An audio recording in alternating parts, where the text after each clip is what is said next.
Hi everyone, I hope that you are well and safe. I'm Daniel-Zoe Jimenez and I lead digital transformation and customer experience research at IDC. Today we are going to talk about customer experience. We will discuss how organizations are effectively achieving better business outcomes by becoming empathetic enterprises, the challenges that they are facing, and the technology solutions that they are leveraging. Also, we will discuss the relevance of customer experience to drive future business resiliency and give you some recommendations so that you can accelerate your digitalization efforts and thrive in today's environment. To discuss all these, I'm pleased to have with me Rahul Mathur. Rahul heads the strategy for customer success and business transformation of Tata Communications. Over to you, Rahul. Thank you, Daniel, and a very warm welcome to everybody on this webinar. I am really looking forward for a very exciting discussion on the evolving landscape of customer experience, especially in the COVID world. We are still dealing with it. I wouldn't call it post-COVID yet. And how we at Tata Communications have adopted to serve our customers and serve our employees better, as well as what we are doing to serve our customers in terms of developing new offers and new solutions in this evolving landscape that we see today. So over to you, Daniel. Sure, thanks, Rahul. Look, it's true, actually. I wouldn't call it really a post-COVID world yet, right? So, there is some hope. COVID-19 has changed how we live, work, and engage with one another, accelerating the shift in the relationship between organizations and our customers, right? And anytime, anywhere, physical interactions became a luxury, an amenity of the past, really, due to social distancing and lockdown measures. And as a result, to survive in this new normal, organizations have been forced to accelerate the move from physical interactions to digital first in all customer-related activities, something that requires redefining customer engagement strategies holistically, as well as the use of technologies. So, CX, or customer experience, has now become core to all organization strategies. Before COVID-19, customer experience was, without a doubt, an important priority for the C-suite, and I'm sure they will agree, Rahul, but only among the top 10. However, with the pandemic, actually, what we've seen is that things have changed significantly as customers have been forced to shift their engagements, purchases, and their support needs to digital channels. This actually has made organizations more aware of the issues that they had on their channels, on their business processes, and the customer experience that they deliver as part of their customer journeys. As a result, digital customer engagements and customer experience suddenly became a top priority according to our surveys, as organizations really struggle to meet their customer needs or even retain customers and attract new ones.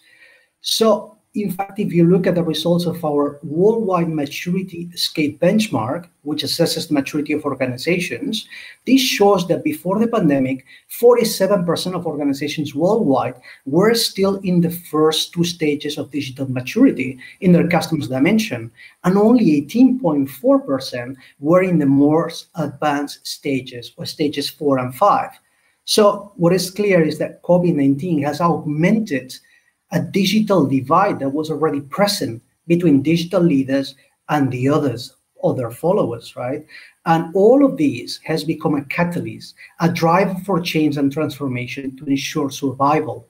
That's why our surveys actually show that today, 49% of technology decision makers indicate that shifting and expanding their customer engagements and interaction models to focus on digital channels and self-service will be a top priority moving forward. So, bottom line, organizations across all industries really have realized that digital transformation is no longer an option, but instead is a necessity to drive business resiliency and, of course, future-proof our businesses. Now, Rahul, with that, what do you think about all these changes that I just talked about? And also, perhaps more importantly, how Tata Communications has been coping and with the evolving customer experience? Sure, Daniel, and I completely agree with you. The two major trends that we have seen the last 12 months. See, all companies had some digital initiative before the COVID era, and we were dealing with, working with many companies where they had a very disjointed digital, I would say, experimentation in many cases. But because of COVID now, digital has become mainstream, as you rightly said. And I mean, you have to adopt digital technologies and digital processes to be able to survive in this era. And then now companies have also realized that this now can become a strategic differentiator and a way to the new normal. The digital will be core part of the overall engagement. Secondly, what we saw is that companies had to look very hard at some of the core and key processes, even just to, even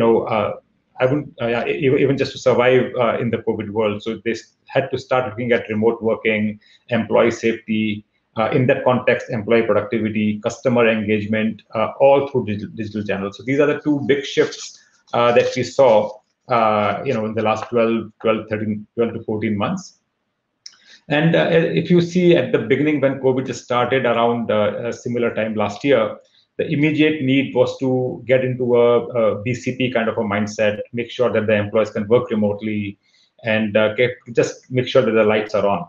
And that's where we saw a big shift and a big need for customers who needed to get their employees to work from home and some form of engaging the customers at the beginning. But obviously in the last 12 months, that has become a new normal, and the solutions and the requirements of the customers are evolving quite a lot, right?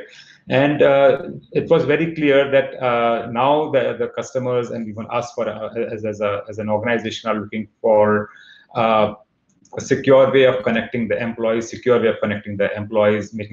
the customers, making sure that this connection has trust, because now working from home, a lot of strategic data is moving through internet-based solutions and all of that, and it is driving the level of productivity and innovation that the companies need to deal with the situation and to thrive in the post-COVID world. So driving productivity, trust, and experience is becoming important for enterprises. Which requires somebody to enable a digital ecosystem for them, because it's actually a digital ecosystem, and that's where we come in as a digital ecosystem enabler. Yeah, look, you touch on a very important point, I think, because with the COVID-19 pandemic, obviously all organizations have been forced to support these hybrid and remote employees, right?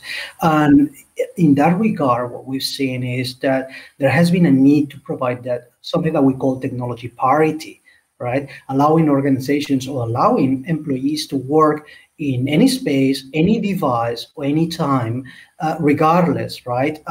And delivering on that technology parity is fundamental for organizations. So in just a few months, actually, the CIO has had to completely change the dynamics of the organization. Actually, so there has been a massive transformation from an IT perspective. And clearly what we see is that need to support employee experience as well as customer experience, right? And so employees are fundamental in order to support that customer experience as well. In fact, I've never seen a great customer experience delivered by an unhappy employee, right? So it's clear, Rahul, that we both agree that a customer experience is fundamental, right? Not only today, but as we move forward.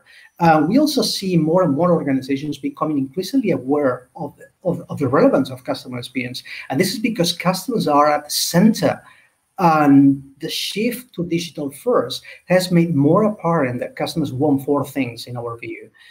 First, they want meaningful conversations or communications. Customers want a more human interaction when there is a clear exchange of information, but also they want digital first type of journeys, right? With that shift to digital first, it's all about those journeys need to be also digital first. So customers want a clear journey, no matter the channel, that is easy to follow.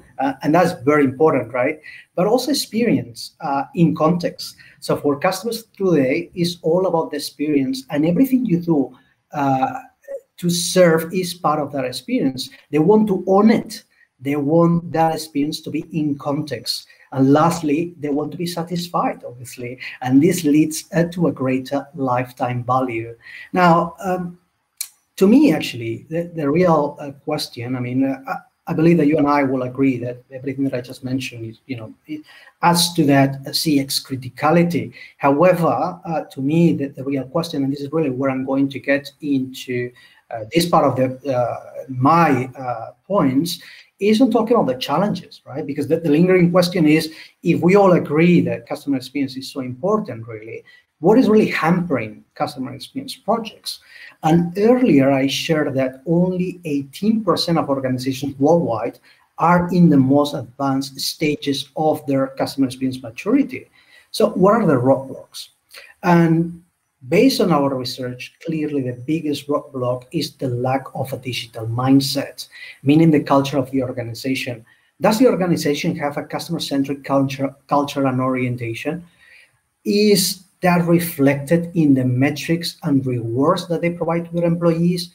What level of risk is tolerated when driving innovation or experimentation in the organization? All of these are things that are reflected in the corporate mindset. And we'd love to talk more about these, but instead, let me share with you perhaps the other 5 most common challenges that companies have that are linked to these, and perhaps you and I, Rahul, can actually dive deeper into this later. So starting with perhaps the lack of a single strategy and a strategic roadmap for digital investments. This is normally the biggest challenge that organizations face worldwide. This is a fundamental challenge. Majority of companies don't have a single integrated technology roadmap across the organization. So different lines of business and IT will purchase and implement technologies without having a single technology roadmap and coordination. This hampers, of course, their ability to gain economies of scale. The second challenge is around integrating digital projects across the organization, or silos of innovation, as we call it. A similar proportion of companies, actually, and many of them worldwide, are challenged by their inability to scale on their digital initiatives. Essentially, they will invest on POCs, proofs of concept, and leverage digital technologies, but they have not created a technology architecture that allows them to scale on their digital innovation. So majority are driving projects in what we call islands of innovation, or into speed IT type of approaches or environments, where the IT group is split into 2 different functions, one to ensure stability of the core platform, and the other one to experiment with new technologies. And this approach obviously hampers their ability to scale in their digital projects, right? Now, the third one is finding KPIs and metrics to measure digital success. And many organizations today are only using lagging metrics or standard KPIs, instead of incorporating metrics that can allow them to measure their success of these digital initiatives. So leaders across industries not only use standard financial metrics, that's what I mean, but also leading indicators like NPS, Net Promoter Score, across the enterprise. And not only, by the way, and I'm sure that you will agree, Rahul, on customer-facing departments, but also they use share or join KPIs to drive better collaboration and tracking of these projects across the enterprise. And of course, look, the fourth and fifth are, the fourth challenge is around legacy processes and technologies, or obviously silos across the organization, how we structure different teams and so on. And lastly, capabilities, which is a massive challenge across regions, right? The lack of digital skills. So, Rahul, really, based on what I just discussed, what approach is Tata Communications taking in this changing CX landscape in the post-COVID era, or actually in this COVID era that we are currently living in? And also, do you have any comments on these challenges that I just talked about? No, Daniel, I think you have laid out the challenges quite nicely. And for Tata Communications, the good thing is that we started our digital transformation, business transformation journey in 2017, where we started relooking at core all our business processes with customer at the center. And we were developing our own digital platform to deliver all our services through one platform, which we call Tata Communication TC to the power X. So that journey had already started, and obviously with the COVID coming in, we were already set up in a way to address that internally. So within the first 2 weeks of the lockdowns that happened with the bulk of our workforce in India, but globally, we were able to move 98% of our workforce to work from home within 2 weeks of when the lockdowns were initiated. And that was primarily because we had the infrastructure, we had the technology to do that. And this also included moving our contact center agents, moving the people who were managing our networks, other than the essential staff, to work from home. So that was a huge, shift that we saw, and we were quite pleased to do that without impacting the customer experience at all. So that was the first thing we did. Second is what we were able to do at the back of that is to bring the solutions that we already had at that time, to bring them together to create a specific solution to address our customers, and we created a platform, what we call the secure connected digital experience platform for the customer, where we brought our connectivity, cloud, security offers together to make sure that our employees are able to connect to the applications and data in a secure manner. They are able to collaborate with each other. The customers are able to drive their customer experience solutions on cloud. So very quickly, within a course of 4 to 6 weeks, we were able to bring all these things together because we had a common, I would say, IT platform and IT architecture, and products and solutions that we could bring together and develop these solutions. Within the first few months of the lockdown, not only moving our own employees, but we were able to move tens of thousands of employees for our customers to work from home in a very secure manner. So those are some of the things that we did at that time, right? And then we also were working with our customers to develop specific solutions in their space, in the healthcare space, or like, for example, how could we deliver a digital dealership for car companies in India, or how can we enable some high-end white goods retailers to do web-based engagement with their customers using video technology and all of that. So those are the solutions that we deployed, and we are further enhancing those solutions. So that was from a market-facing perspective. If we look at within our company how we were driving and we are driving customer success or customer experience, again, we started this journey in 2017, 2018, where we pivoted ourselves to move from a sales-driven organization to a customer success-driven organization. That's what we call ourselves as Customer Success Group.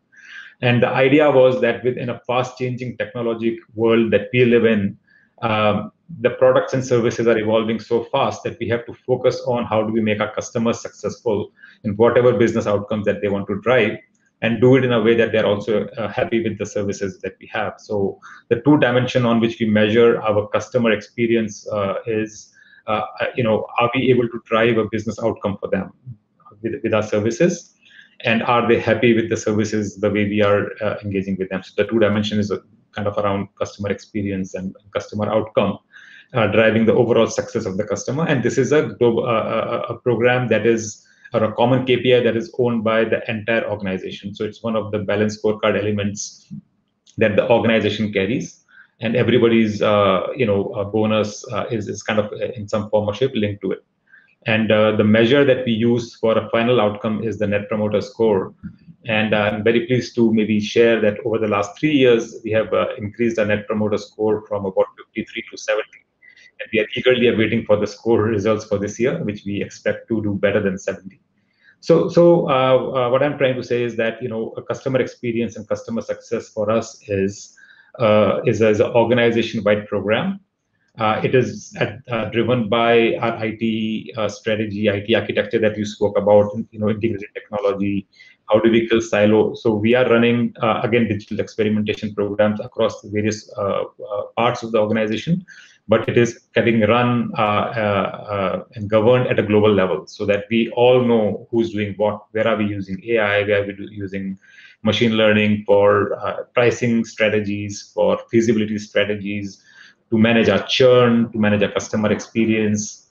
How are we have deployed, for example, customer effort score program across the various customer life cycles. So NPS happens to be an annual exercise, but customer effort score is something we measure during our delivery phase or ticketing phase, so that we have a continuous feedback coming from the customers.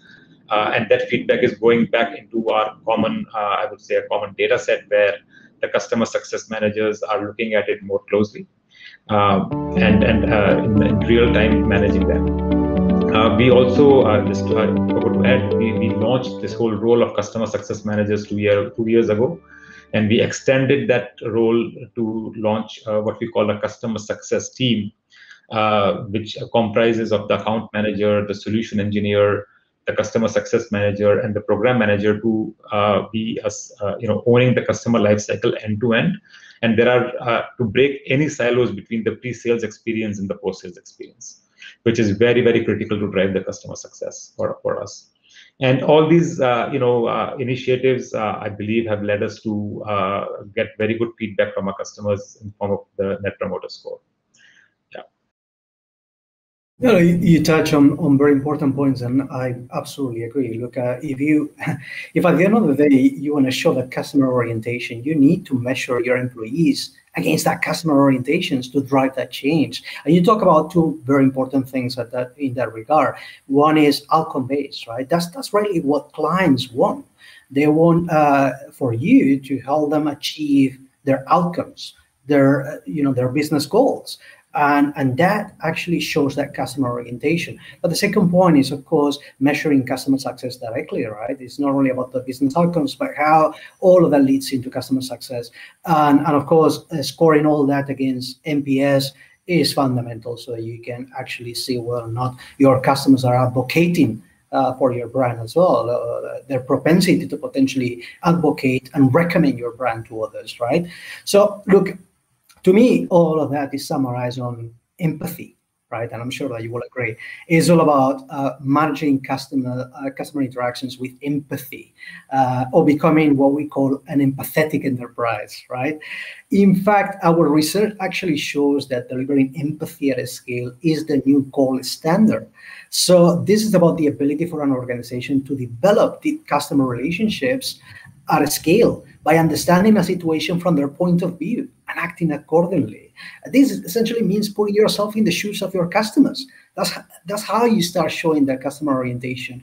And this requires moving from personalization to empathy at a scale by developing relationships with customers at a scale. Now, more specifically, it's about forging an empathetic relationship with customers based on what the customer wants and how they want to be treated. Through the lens of what we call awareness, engaging, learning, and measuring. And this is really where data and technologies come to place, in order to help so that we can leverage all those technologies, all that data to better understand our customer needs. However, and this is where things get tricky, right? All of this is complex, and without a clear direction and endorsement or sponsorship, if you like to call it that way, from the C-suites, things won't happen, right? Which takes me to a very important point. Who is responsible for the success of these CX initiatives? Who owns CX or customer experience? Or rather, who should own it?